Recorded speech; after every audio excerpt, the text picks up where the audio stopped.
ಹಿಂದೆ 2 ಬಾರಿ ನನಗೆ ವಿದೇಶದಿಂದ ಬೆದರಿಕೆ ಕರೆಗಳು ಬಂದಿದ್ವು. ಅದಾದ ನಂತರ ಆ ಸಂದರ್ಭದಲ್ಲಿ ಹೇಳಿದ್ದೆ ನಾನು, ಯಾವ ದೇಶದ್ರೋಹಿ ಸಂಘಟನೆ ನನಗೆ ಬೆದರಿಕೆ ಕರೆಗಳನ್ನ ಹಾಕಿದೆ, ಯಾವ ದೇಶದ್ರೋಹಿ ವ್ಯಕ್ತಿಗಳು ಈ ಬೆದರಿಕೆ ಕರೆಗಳನ್ನ ಮಾಡ್ತಾಯಿದ್ದಾರೆ, ಇದ್ರ ಬಗ್ಗೆ ತನಿಖೆ ಆಗಬೇಕು ಅನ್ನೋಂಥ ಅಂಶವನ್ನು ಹಿಂದೆ ಸರ್ಕಾರಕ್ಕೆ ನಾನು ಒತ್ತಾಯ ಮಾಡಿದ್ದೆ.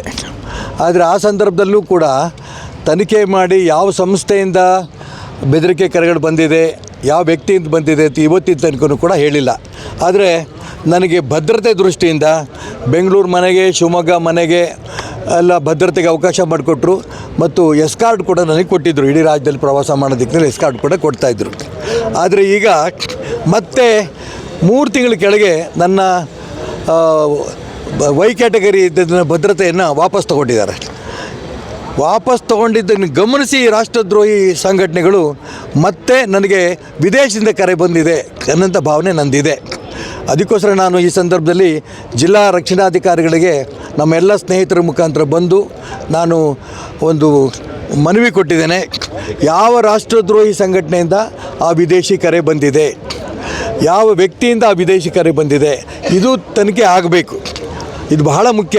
ಏಕೆಂತಂದರೆ 3 ತಿಂಗಳು ಕೆಳಗೆ ಈ ರೀತಿ ವೈ ಕ್ಯಾಟಗರಿನ ತೆಗೆದಿರೋದನ್ನು ಅವ್ರು ಯಾರು ಗಮನಿಸಿ ಹೇಗೆ ಅವರು ಇದಕ್ಕಿದ್ದಂಗೆ ನನಗೆ ಆ ಒಂದು ವೈ ಕ್ಯಾಟಗರಿ ತೆಗೆದಿದ್ದು ಗಮನಿಸಿ ಮತ್ತೆ ವಿದೇಶದಿಂದ ಕರೆ ಬಂದಿದೆ.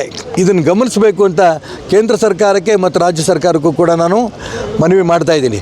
ಜಿಲ್ಲಾ ರಕ್ಷಣಾಧಿಕಾರಿಗಳ ಮುಖಾಂತರ ಈಗಾಗಲೇ ಪತ್ರ ಕೊಟ್ಟಿದ್ದೀನಿ. ಯಾವ ಸಂಸ್ಥೆಯಿಂದ ಈ ರೀತಿ ವಿದೇಶದಿಂದ ಕರೆ ಬಂದಿದೆ ಮತ್ತು ಯಾವ ವ್ಯಕ್ತಿಯಿಂದ ವಿದೇಶದಿಂದ ಕರೆ ಬಂದಿದೆ ಅಂತ ತನಿಖೆ ಮಾಡಬೇಕು ಅಂತ ಜಿಲ್ಲಾ ರಕ್ಷಣಾಧಿಕಾರಿಗಳಿಗೆ ನಾನು ಮನವಿ ಕೊಟ್ಟು, ಮತ್ತು ವೈ ಕ್ಯಾಟಗರಿಯಿಂದ ಎಕ್ಸ್ ಕ್ಯಾಟಗರಿ ಮಾಡಿದ್ದಾರೆ, ವಾಪಸ್ ವೈ ಕ್ಯಾಟಗರಿಗೆ ಮಾಡಬೇಕು ಅನ್ನೋ ಒತ್ತಾಯ ಕೂಡ ಈ ಸಂದರ್ಭ ನಾನು ಮಾಡಿದ್ದೀನಿ. ಬಹಳ ಮುಖ್ಯ, ತನಿಖೆನೂ ಆಗಬೇಕು, ಭದ್ರತೆಯೂ ಕೊಡಬೇಕು. ಈ ದಿಕ್ಕಿನಲ್ಲಿ ನಾನು ರಕ್ಷಣಾಧಿಕಾರಿ ಕೊಟ್ಟಿದ್ದೀನಿ. ರಕ್ಷಣಾಧಿಕಾರಿಗಳು ಖಂಡಿತ ಇದ್ರ ತನಿಖೆ ಮಾಡಿಸೋ ದಿಕ್ಕಲ್ಲಿ ನಾನು ಗಮನ ಕೊಡ್ತೇನೆ ಮತ್ತು ನಿಮಗೆ ಭದ್ರತೆ ಕೊಡೋ ದಿಕ್ಕಿನಲ್ಲಿ ರಾಜ್ಯ ಸರ್ಕಾರಕ್ಕೆ ಗಮನಕ್ಕೆ ತರ್ತೀನಿ ಅಂತ ಮಾತನ್ನು ಹೇಳಿದ್ದಾರೆ, ಸೌಜನ್ಯದಿಂದ ಹೇಳಿದ್ದಾರೆ. ನಾನು ಈ ಸಂದರ್ಭ ಅವರಿಗೆ ಅಭಿನಂದನೆ ಸಲ್ಲಿಸ್ತೇನೆ. ರಾಜ್ಯ ಸರ್ಕಾರಕ್ಕೆ ಒತ್ತಾಯನ ಮಾಡೋದಿಷ್ಟೇ, ಯಾವ ಸಂಸ್ಥೆಗಳು ಈ ದೇಶದ್ರೋಹಿ ಸಂಸ್ಥೆಗಳಿರ್ಬೋದು, ಆ ಸಂಸ್ಥೆಗಳು ಈ ರೀತಿ ಹಿಂದೆ ಬೆದರಿಕೆ ಕರೆ ಹಾಕಿದ್ರು, ಈ ಕರೆ ಮಾತ್ರ ಬಂದಿದೆ. ಅದರಲ್ಲಿ ಬೆದರಿಕೆ ಕರೆ ಅಂತ ನಾನು ಹೇಳಲ್ಲ, ಯಾಕೆಂತ ಕರೆ ಬಂದಿದೆ. ವಾಪಸ್ ನಾನು ಫೋನ್ ಮಾಡಿದೆ, ಫೋನ್ ಎತ್ತಿಲ್ಲ, ಕನೆಕ್ಷನ್ ಸಿಕ್ಕಿಲ್ಲ. ಅದಕ್ಕೋಸ್ಕರ ಇದನ್ನು ತನಿಖೆ ಆದ ಮಾತ್ರ ಯಾವ ಸಂಸ್ಥೆಯಿಂದ ನಂಬರ್ ಕೂಡ ರಕ್ಷಣಾಧಿಕಾರಿಗಳು ಕೊಟ್ಟಿದ್ದೀನಿ. ನಿಮಗೂ ಕೂಡ ಯಾವ ನಂಬರಿಂದ ವಿದೇಶದಿಂದ ಬಂದಿದೆ ಅನ್ನೋಂಥ ನಂಬರ್ ಕೂಡ ನಿಮಗೆ ಕೊಟ್ಟಿದ್ದೀನಿ ನಾನು. ಇದನ್ನು ತನಿಖೆ ಮಾಡಿ ಅದ್ರ ಮುಖಾಂತರ ಆ ಸಂಸ್ಥೆ ಯಾರು ರಾಷ್ಟ್ರದ್ರೋಹಿ ಚಟುವಟಿಕೆ ಮಾಡ್ತಾರಂಥ ಸಂಸ್ಥೆ ಯಾರು ಕರೆ ಮಾಡಿದ್ದಾರೆ, ಯಾವ ವ್ಯಕ್ತಿ ನನಗೆ ಕರೆ ಮಾಡಿದ್ದಾರೆ ಅದ್ರ ಬಗ್ಗೆ ತನಿಖೆಯಿಂದ ಹೊರಗೆ ಬರಬೇಕಾಗಿದೆ. ಮತ್ತು ರಾಜ್ಯದ ಗೃಹ ಸಚಿವರಿಗೆ, ಮುಖ್ಯಮಂತ್ರಿ ನಾನು ಒತ್ತಾಯ ಮಾಡ್ತೇನೆ, ಈ ರೀತಿ ನಾನು ವೈ ಕ್ಯಾಟಗರಿ ಇದ್ದಿದ್ದನ್ನು ವಾಪಸ್ ತೆಗೆದಿರೋದನ್ನು ಗಮನಿಸಿದ್ದಾರೆ ಅವರು, ರಾಷ್ಟ್ರದ್ರೋಹಿ ಸಂಸ್ಥೆಯವರು ಗಮನಿಸಿ ನನ್ನನ್ನು ಈ ಸರಿ ಮತ್ತೆ ವಿದೇಶದಿಂದ ಕಾಲ್ ಮಾಡಿದ್ದಾರೆ. ತಕ್ಷಣ ತನಿಖೆನೂ ಮಾಡಬೇಕು ಯಾವ ಸಂಸ್ಥೆ ಇದ್ದ ಅಂತ.